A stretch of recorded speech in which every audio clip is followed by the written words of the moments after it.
That's interesting. This podcast is about the Georgia Tech Sam Nunn School of International Affairs. Its graduates, their careers, and how the Nunn School has helped to shape their future. Take a listen.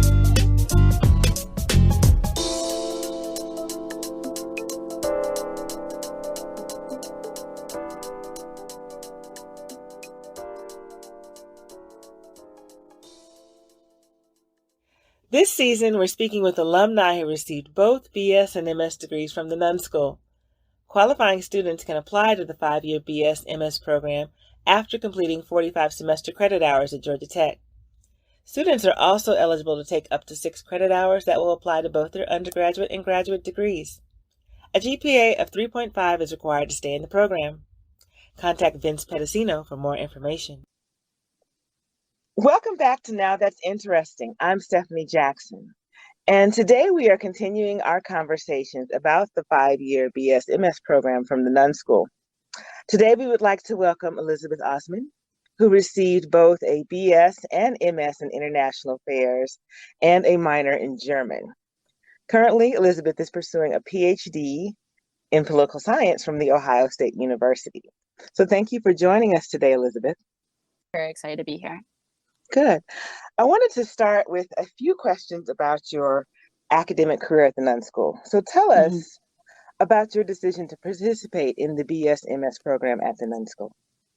It's actually kind of a funny story because I had thought for the first 2 years of my undergraduate experience there that I was going to law school, and then I was studying abroad in Poland in the spring of 2018. And I had already talked to Susan Belmonte, who at the time was the pre-law advisor, and I believe now she's moved over to the pre-grad school advising portion at C2D2, or I believe actually it's called something else now. I don't know. I've been away from Georgia Tech for a minute. Yes. But so I was studying abroad, had a crisis of sorts, as I feel like most people do when they're studying abroad, like they get to think more about themselves. They get to, think through what they want their future to look like without, a bunch of other opinions because you're essentially alone. And so I was speaking to her and I was like, I think that I want to do the BS-MS program. Like, I think I need more time to decide if I would rather do law school, if I would rather get a PhD.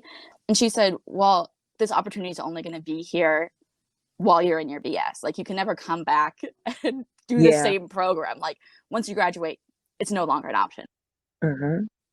I was already working as an RA with the Center for European and Transatlantic Studies, and they had essentially told me, if you want to stay, we would love for you to stay. And I was like, okay, awesome. Or I guess at that, I was working for them in the fall, not in the spring of 2018 when I decided this. But, I got that job, and it was genuinely like the best thing that ever happened to me at the Sam Nunn School. It was a great opportunity, and to think about getting to be with them for another year, continue to grow my research and stuff. It made a lot of sense. And with that, I could have a tuition waiver, I could get my stipend, all of these things. And like I said, I didn't have to take the GRE. It was a great opportunity. Right. And at that point, I didn't see a reason to not do it. Right. I guess. Right. Exactly. Okay. So you also received a minor in German while you were part of the undergraduate program, at least. What impact has that minor had on your academic or career choices? So I ended up doing the German LBAT. I actually only did the second half. My older sister was graduating from college that summer. And so I was only in Weimar and Berlin, which are both in former East Germany. And that's the Central and Eastern Europe is my main, focus area, especially while I was in my undergrad and my MS. And so it really helped me understand what I wanted to do. And once you get into, the upper level German classes, they're just content classes, right?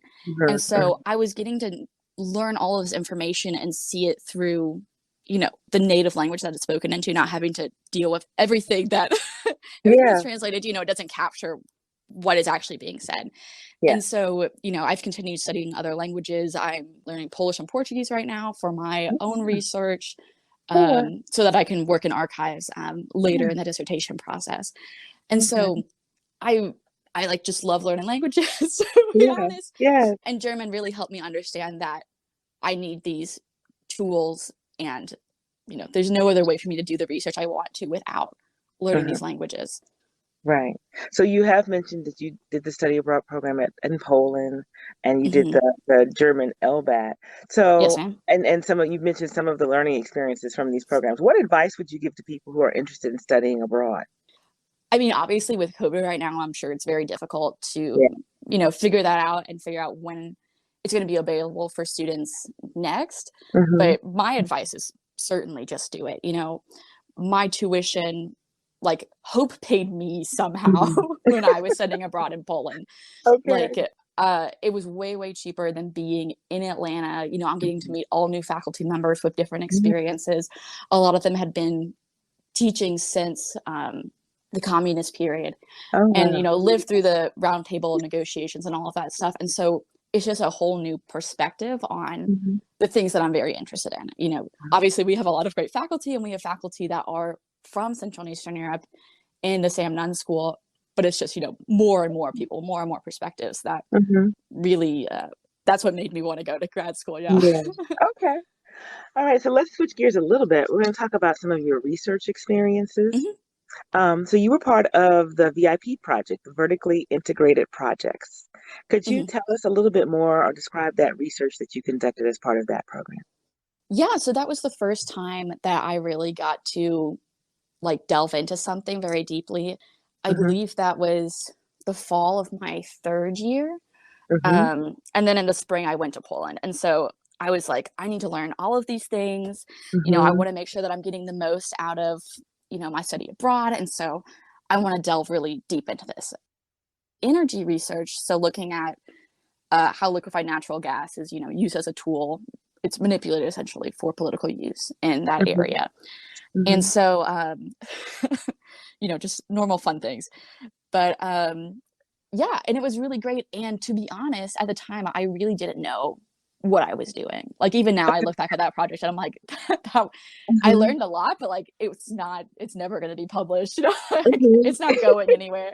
Uh-huh. But just getting to work with Dr. Kozel, who was in charge of the group at the time, and then the people who were in like my smaller group that, we would meet with and, read each other's, works in progress, all of that stuff, it really helped me to understand, what academic research looks like or how it should look, and, where to start finding data sets, where to start finding, all the literature that I need.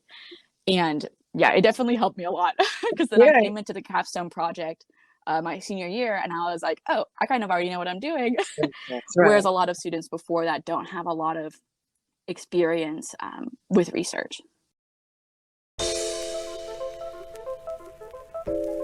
Elizabeth has told us how the VIP program helped her understand what academic research looked like. Here, she shares things she wished she had paid better attention to before delving into research.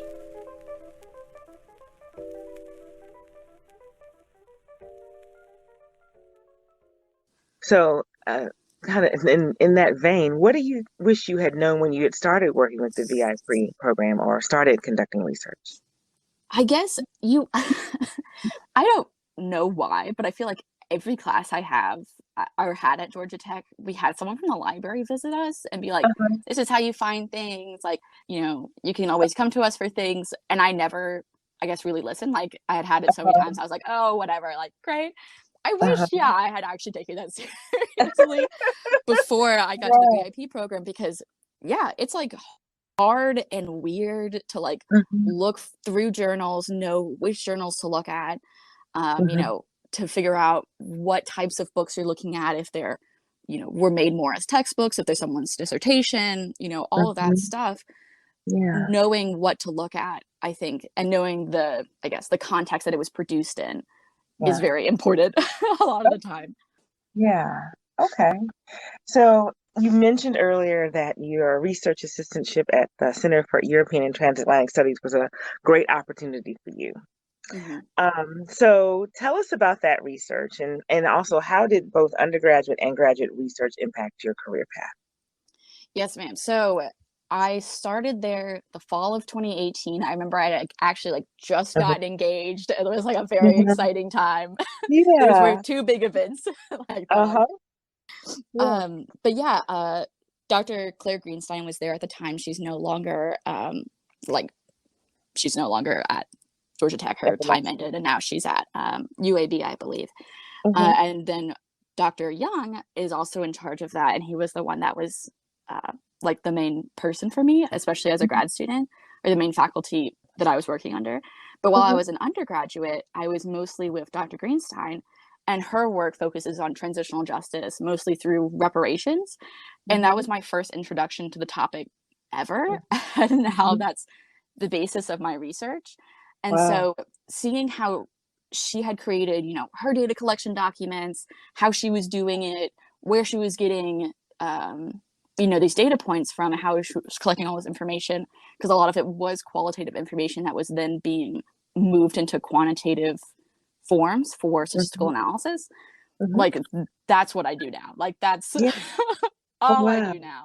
And so just learning those skills of what should your, you know, Excel documents, what should your CSV, you know, documents all look like, it makes sense. Like, I had just never seen it from someone else. And so that really changed a lot for how I now think about my research. And I've seen people in my PhD program in our first year struggle to figure out, you know, how all of that should look, whereas I already had that experience. You know, I already had someone showing me, oh, well, you know, maybe the row should be this instead of this, or, you know, you need to include this extra variable in here because you're going to find that you'll need to differentiate it later.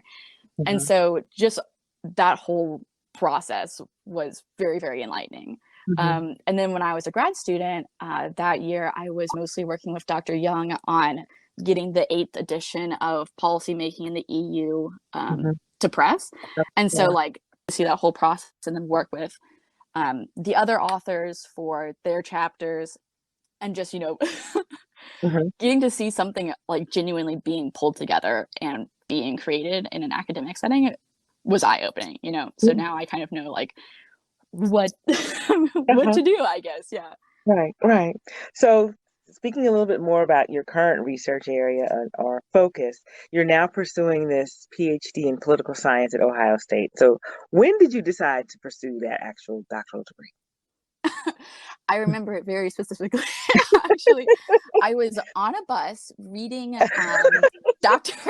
Monica Nalepa's. Oh yeah, no. This is the only way I remember anything. All the smells, you know, how I felt. Oh yeah. And so I was on a bus and I was reading Dr. Monica Nalepa's Skeletons in the Closet, her first book published in 2009. I was reading it for my capstone research, and I opened it and, like, I don't know if you've ever read her work. I actually, like, got to meet with her yesterday. She's like my, like, idol, my research idol. And seeing how she was pulling together such, like, it's infallible almost. Like, there's the theoretical portions, there's the quantitative portions mixed in with, you know, interview data. And it's like a beautiful work of art if you want to think about political science research as art. And I was like, I didn't know this was something that I could ever do. Like, that this was what research could look like.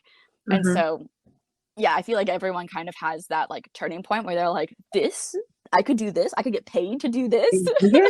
You know, so that's really what made me go. At that point, I had already been accepted to the BS-MS program. I already knew that I was going to be getting my master's.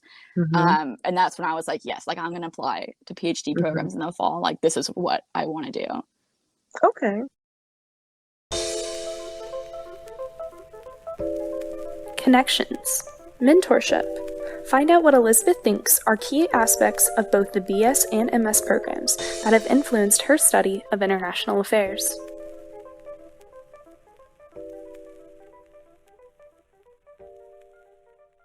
So just to wrap up our conversation, looking back at the BS-MS program and how it's influenced your academic and career path, has it changed your perspectives in any way on international affairs? Well, certainly coming into it, you know, being an undergraduate student, I had no language, no frame of reference for communicating what I thought or, you know, to the academic community as a whole, because there certainly is jargon.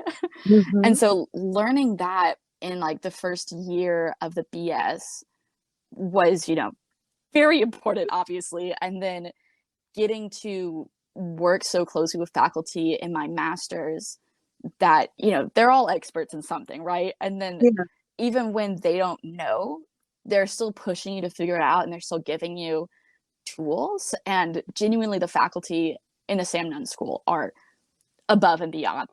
It's a lot of tough love, but like it's there, like they really, really do care about you, and like everyone wants to see you succeed.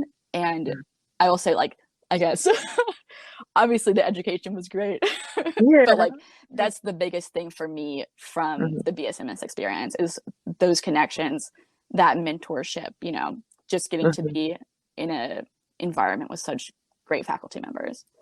Okay, one last question. Mhm. Advice that you would have for current undergraduate students who might be thinking about the BSMS program. Well, as I said, it financially makes sense. You'll Mhm. never get this opportunity again. Like, I don't see a reason unless like what you want to do, like you want to go to law school, like whatever. But if you're ever on the ropes about what you want to do, what your next step is, it's a very good opportunity to create a parallel path for yourself and your career choices.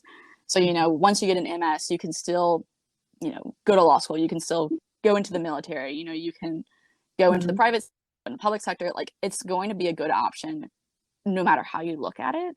And especially if you're a GTA or a GRA, like you shouldn't have that much debt afterwards. And so, yeah, like to me, it felt like a no-brainer once I was like, oh yeah, like this is a really great option. Okay. Well, that's all I have for you today, Elizabeth. Thank you for joining us. Yes, It's ma'am. been Thank you for having great me. to hear about your experiences. We want to wish you the very best in all of your academic and career pursuits, and we would look forward to hearing about your success in the future. Thank you. I appreciate it. This podcast is produced by the Sam Nunn School of International Affairs at Georgia Tech, developing policymakers for the 21st century. Music is Afternoon Nap by Ghost Rifter Official, used under a Creative Commons Attribution, Share Alike 3.0, unported license.